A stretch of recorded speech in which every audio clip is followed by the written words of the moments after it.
ఈ carrom success మీట్కి వచ్చిన media వాళ్ళందరికీ థ్యాంక్ యూ. సినిమా కేరాంప్ అనే సినిమా అందరూ నవ్వుకోవటం కోసమే తీసిన సినిమా అండి. ఇందులో కథలో లాజిక్లు ఎతకడానికి తీసిన సినిమా కాదు. ఈ సినిమా ఉదయం నేను నిద్రలేసేటప్పటికి నా సినిమా రేటింగ్లు అన్నీ ఉన్నాయి. చూసుకున్నా కొంచెం డిసప్పాయింట్ అయ్యాను, చాలా బాధపడ్డా. వాళ్ళు ఇచ్చిన రేటింగ్లు వాళ్ళ వ్యక్తిగత అభిప్రాయం. నా సినిమాకి 2 రేటింగ్ ఇవ్వచ్చు, 1 ఇవ్వచ్చు, 0 ఇవ్వచ్చు, -5 కూడా ఇవ్వండి. I'm welcoming. మీ ఒపీనియన్ నేను వెల్కమ్ చేస్తున్నాను. కానీ ఇక్కడ ఒక తప్పు జరుగుతుంది, ఒక పార్షియాలిటీ చూపిస్తున్నారు. దానికి మాత్రం నేను చాలా చాలా బాధపడుతున్నాను. ఇవాళ నేను అది అడ్రస్ చేద్దాం అనుకుంటున్నాను. నా ప్రాబ్లంని, నా పెయిన్ని అందరూ అర్థం చేసుకోవాలి. ఒక సినిమాకి నూన్ షో ట్విట్టర్ రివ్యూ మొదలు పెడుతున్నారండి. 1 గంటలో ఫస్ట్ హాఫ్ రివ్యూ ఇస్తున్నారు. వాళ్ళకి ఇష్టం ఉంటే దాన్ని కంటిన్యూ చేసి ఇంకొక గంట బాగానే సెకండ్ హాఫ్ రివ్యూ ఇస్తున్నారు. కొన్ని సినిమాలకి ఏం చేస్తున్నారు, ఫస్ట్ హాఫ్ రివ్యూ ఇస్తున్నారు, సెకండ్ హాఫ్ రివ్యూకి ఒక 3 గంటలు డిలే ఇస్తున్నారు. ఇంకొన్ని సినిమాలకి ఫస్ట్ హాఫ్ రివ్యూ ఇస్తున్నారు, సెకండ్ హాఫ్ రివ్యూ ఇస్తున్నారు, ఫైనల్ డిజిట్ అంకె ఇవ్వటానికి మధ్యాహ్నానికి ఇస్తున్నారు. ఈ పార్షియాలిటీ ఎందుకు చూపిస్తున్నారు అంటే, చిన్న ప్రొడ్యూసర్ని ఇతను ఏం చేసినా పడతాడని చూపిస్తున్నారా నాకు తెలియట్లేదు. ఇది నా ఒక్కటి ప్రాబ్లం కాదండి, ఇది అన్ని సినిమాలకు ఉన్న ప్రాబ్లం. మీరు బాహుబలికైనా ఒకటే చూపించాలి, కే ర్యాంప్కైనా ఒకటే చూపించాలి. ఈ పార్షియాలిటీ ఎందుకు చూపిస్తున్నారు నాకు ఇప్పటికీ అది అర్థం కావట్లేదు. సినిమా ఇక్కడ జనాలు ఫుల్గా ఎంజాయ్ చేస్తున్నారు. నరేష్ గారు 2.0 అన్నారు, మంచి డైలాగులు ఉన్నాయి, కలెక్షన్లు షోకి పెరుగుతున్నాయి. ఇప్పుడు నా సినిమా గురించి నేను కలెక్షన్లు చెప్పుకుంటే నేను డప్పు కొట్టుకుంటున్నట్టు ఉంటుంది, అది నాకు ఇష్టం లేదు.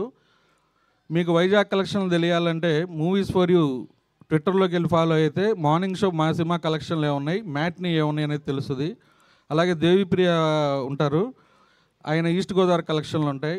అలాగే కూచిపూడి వెంకట్ కృష్ణా జిల్లా ఉంటాయి. అవన్నీ మీరు ఫాలో అవ్వండి, చూడండి ఈ కలెక్షన్లు ఎందుకు ఉన్నాయి, ఎలా ఉన్నాయి, ఏ సినిమాకి ఏ కలెక్షన్లు ఉన్నాయి. షోకి మార్నింగ్ షో ఏమున్నాయి, మ్యాట్ని ఏమున్నాయి, ఇప్పుడు ఫస్ట్ షోలు ఏమున్నాయి.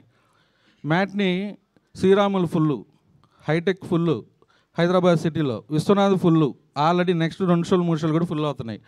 జనానికి ఈ సినిమా నచ్చింది, జనం ముందుకు తీసుకెళ్ళాలి. నాకు ఈ మీడియా వాళ్ళందరూ సపోర్ట్ చేయాలి, ఈ సినిమా జనాల్లోకి వెళ్ళాలి. ఈ దివాళీ కే ర్యాంప్ దివాళీ ఇంత మంచి సక్సెస్ ఇచ్చిన తెలుగు ఆడియన్స్ అందరికీ థ్యాంక్ యూ.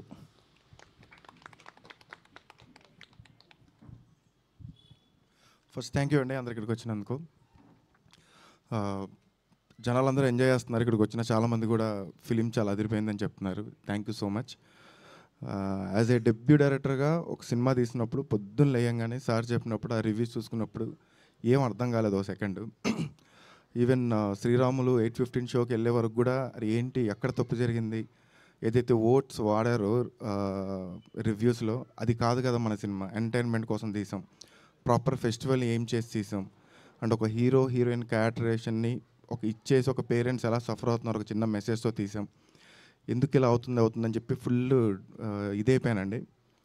ఎప్పుడైతే శ్రీరాముల్లో షో స్టార్ట్ అయిందో అక్కడ ఆడియన్స్ రెస్పాన్స్ చూసి ఎవ్రీ సీన్కి కాన్ఫిడెన్స్ పెరుగుతూ వచ్చింది.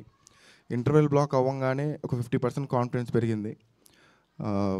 సెకండ్ హాఫ్ థియేటర్లో ఏదైతే ఒక వైబ్, ఒక యుఫోరియా లాగా పీపుల్ అందరూ ఎంజాయ్ చేస్తున్నారు, క్లాప్స్ కొడుతున్నారు, విజిల్స్ కొడుతున్నారు. అండ్ ఏదైతే ఫాదర్ ఎమోషన్ ఉందో ఆ ఫాదర్ ఎమోషన్ వచ్చేసరికి చాలామంది పిన్ డ్రాప్ సైలెన్స్గా ఫోన్లు పక్కన పెట్టి సినిమా చూడడం చాలా రేర్ అండి. ఆ ఫాదర్ ఎమోషన్ వచ్చే టైంకి ఎవ్వరి చేతుల్లో ఫోన్లు లేవు. అండ్ నాకు తెలీదు ఇక్కడ ఏం జరుగుతుందో సినిమా రిలీజ్ అయ్యే ముందు, ఈ రివ్యూస్ అవన్నీ నాకు తెలీదు. బట్ ఒక సినిమా రివ్యూస్ని కాకుండా ఒక ఆడియన్ టాక్ మీద వెళ్తే ఏంటో అది కే ర్యాంప్ అని నేను నమ్ముతున్నానండి. వచ్చిన రివ్యూస్కి ఇప్పుడు ఫుల్స్ అవుతున్న షోస్కి అస్సలు సంబంధం లేదు. చూసిన వాళ్ళందరూ వచ్చిన రివ్యూస్కి మేము చూసిన తర్వాత సినిమాలో ఉన్న రిజల్ట్కి అసలు అర్థం కావట్లేదు, ఎందుకు ఇలా జరిగిందని అడుగుతున్నారు. నాకు కూడా తెలియదు. ఇలాంటి ఒక డెబ్యూ డైరెక్టర్గా అడిగేది ఏంటంటే మేము మీడియా సపోర్టే. సో మీ సపోర్ట్ ఉంటుంది అనుకుంటున్నాను. థ్యాంక్ యూ సో మచ్ అండి.